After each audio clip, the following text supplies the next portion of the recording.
Tu écoutes aujourd'hui Un mot à la fois le podcast, épisode 7. Si tu penses que lire est ennuyeux et que de toutes les façons tu ne sais pas avec quel livre commencer, ce podcast est fait pour toi. Bienvenue sur Un mot à la fois le podcast. Je suis Rianne et 2 mardis par mois, le temps de quelques minutes, je te fais découvrir des lectures palpitantes, étonnantes et décalées qui rempliront ta future pile de lecture.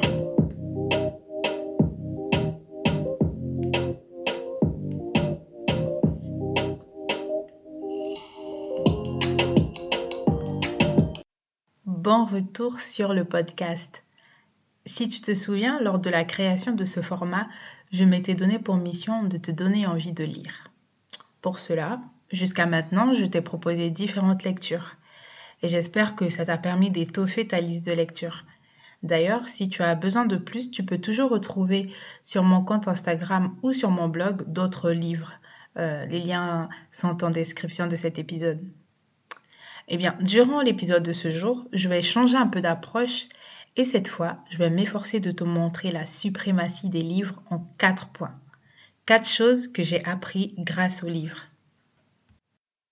Alors, depuis tout le temps que je lis, si on m'enlève la très petite enfance, allez, on commence à mes 4 ans, donc depuis 20 ans que je lis, qu'est-ce que j'ai bien pu apprendre grâce aux livres? Eh bien, beaucoup de choses.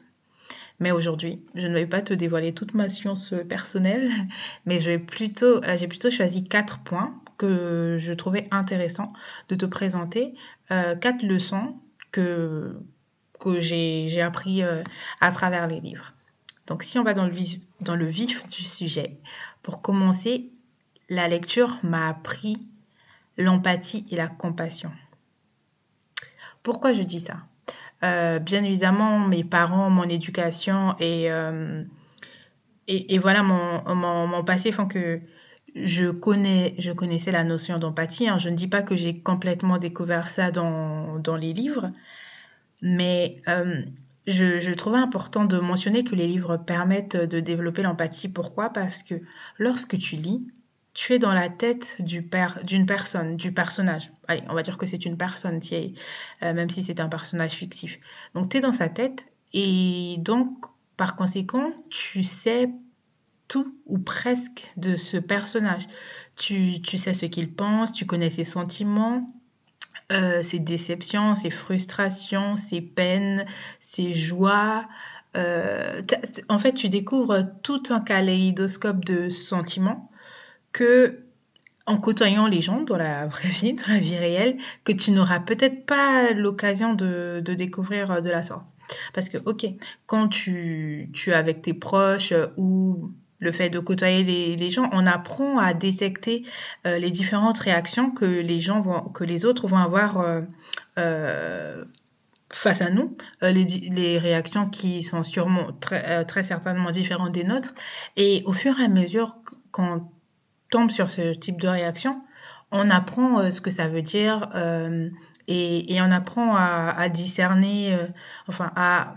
Je ne sais pas comment formuler ça, mais euh, on apprend avec le temps à comprendre ces émotions-là. Mais pourtant, nous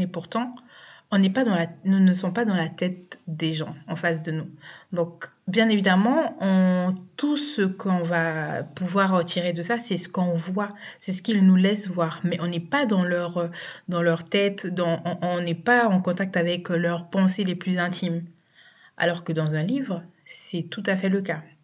Que le livre soit écrit à la première personne ou à la troisième personne, hein, parce que souvent on pense que parce que le livre est écrit à la première personne, donc le jeu, qu'on se sent plus en contact avec le personnage, qu'on s'identifie plus facilement à lui, qu'on le comprend plus facilement, et qu'à la troisième personne on le ferait moins. C'est totalement faux. Moi aussi, pendant longtemps, j'ai cru ça, mais en fait, pas du tout. Lorsque l'auteur fait bien son travail avec ses personnages, que ce soit écrit à la première ou à la troisième personne, c'est la même chose. On a accès à tout ce qui se passe dans la tête du ou des personnages, et du coup, on, on apprécie l'histoire et on arrive donc à développer, si je reviens à ce que je disais tout à l'heure, je digresse un peu. On arrive donc à développer cette empathie, à mieux comprendre en fait les réactions des personnes autour de nous, parce que du coup là, on a eu le privilège d'être dans la tête d'une personne, donc on sait que ok, le personnage a réagi comme ça, mais dans son pardon, dans son lui le plus intime, il a réagi comme ça parce que il y a eu ça, il y a eu ci. Donc, si je reviens à ce que je disais, le fait de lire va donc te permettre de mieux comprendre les autres parce que tu es un peu dans une posture scientifique où tu vas disséquer les émotions des personnages que tu suis dans ta lecture et donc ça va te permettre de mieux comprendre ces personnages et de plus compatir avec ce qui les arrive. Un deuxième point que je trouve très intéressant au sujet de la lecture, et je pense que c'est peut-être celui auquel tu pensais en premier, mais bon, je voulais le mettre en deuxième, c'est que lire te permet de voyager et de découvrir différentes cultures. Quand j'étais très jeune, j'étais beaucoup fascinée par la culture américaine. Ne me demande pas pourquoi, c'est peut-être par rapport à ce que je regardais à la télé, mais c'est aussi en grande partie par rapport à mes lectures. Quand j'étais plus jeune, en fait, j'avais l'habitude de lire des livres d'auteurs américains. Donc, des histoires, c'était des fictions, bien évidemment, mais qui se déroulaient aux États-Unis, et plus en particulier dans la ville de New York ou à Seattle. Ou Chicago aussi. Ce qui fait que du coup, plus jeune, mon rêve, j'avais vraiment le rêve américain parce que je voulais vraiment découvrir ce que je lisais, ce que je découvrais dans les pages, ce que j'imaginais à travers les pages de mes livres. Je voulais le vivre en vrai. Et c'est pour ça que je dis que lire te permet de voyager et de découvrir d'autres cultures parce que à l'époque j'étais au Congo ou quand à mon arrivée en France, hein, j'étais dans ma chambre d'ado, mais dans ma tête j'étais aux États-Unis. Et vraiment j'aime beaucoup cet aspect des livres parce que ça te permet vraiment bon, je me répète un peu, mais ça te permet de découvrir d'autres cultures, d'autres horizons, mais ça améliore aussi ta culture générale. Par exemple, je me souviens, quand j'étais encore au lycée, j'allais beaucoup à la médiathèque pour emprunter les livres le mercredi.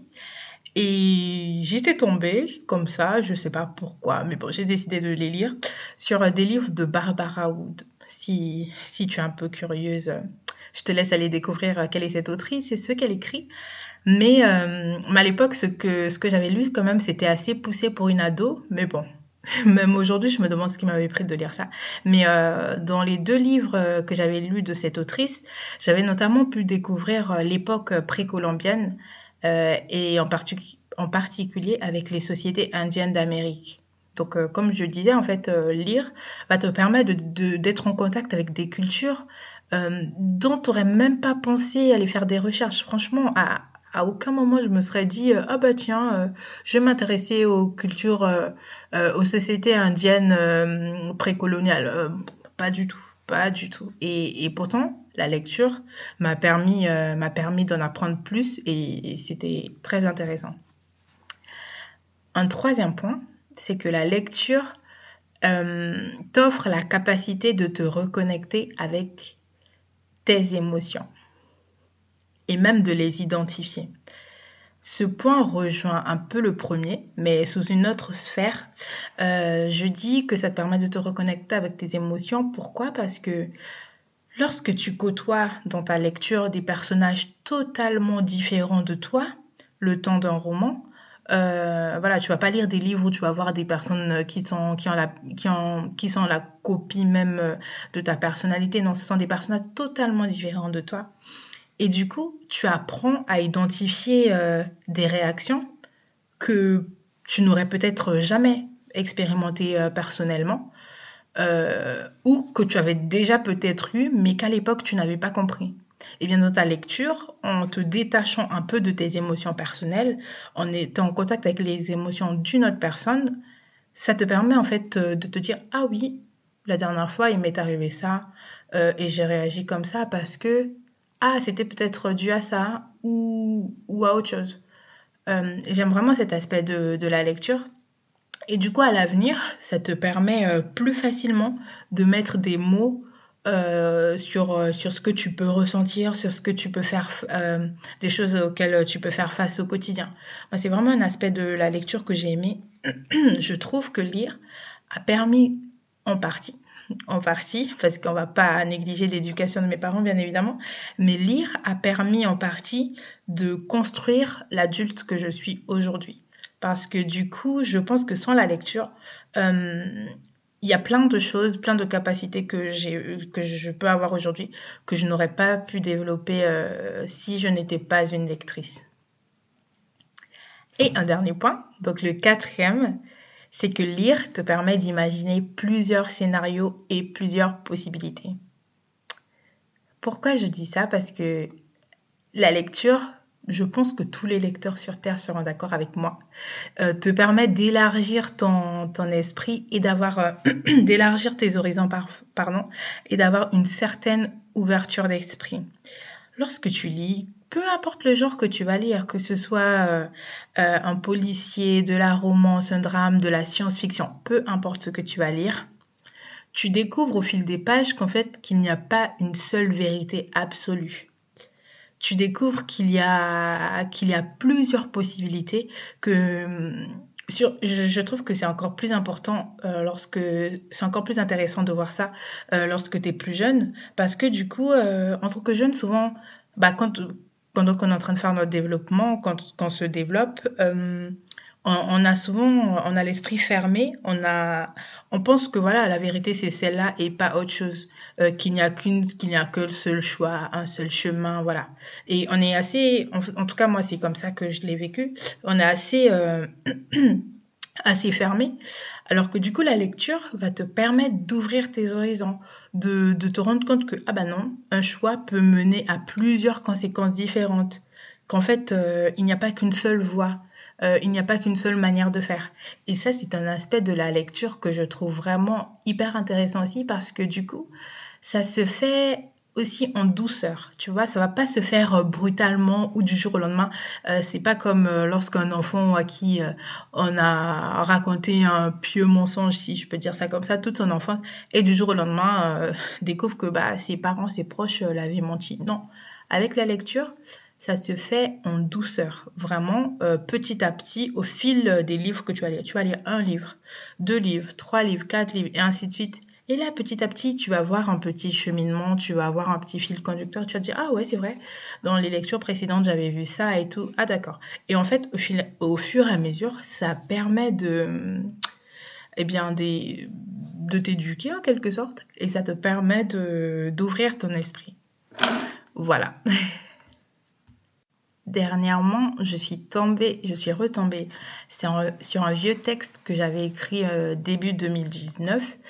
C'était un texte que j'avais écrit au sujet de mon amour pour les livres. Ce texte, pardon, je ne l'ai jamais partagé au monde, alors aujourd'hui, j'aimerais te lire un petit extrait. Je vais pas tout te lire, mais je trouvais que que ça entrait dans la même ligne que le thème de l'épisode de ce jour. Donc ça commence comme ça. Ce qui est bien avec les livres, c'est qu'ils sont intemporels.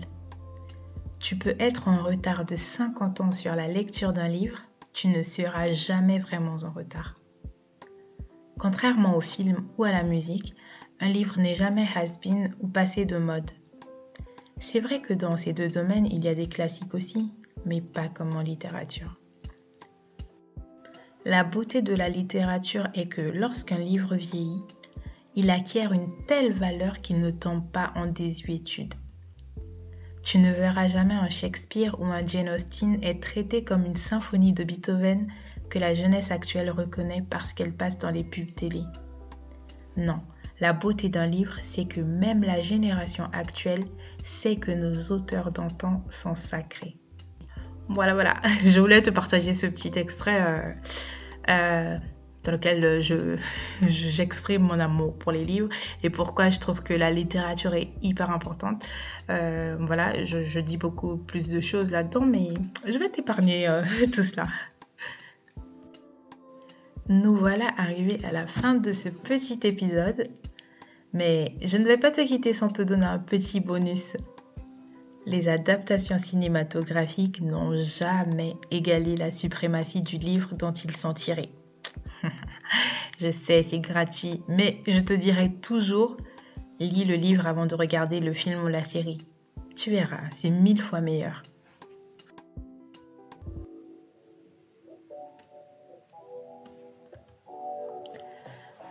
Je te donne rendez-vous la semaine prochaine pour un nouvel épisode. N'hésite pas à t'abonner au podcast sur la plateforme sur laquelle tu m'écoutes. Et si tu m'écoutes sur Apple Podcast en particulier, tu peux aussi noter le podcast et me laisser un avis. Ça me ferait vraiment plaisir et ça m'aidera à m'améliorer pour les prochains épisodes. En attendant notre prochain rendez-vous, prends soin de toi et commence ou termine ce livre qui traîne sur ta table de chevet.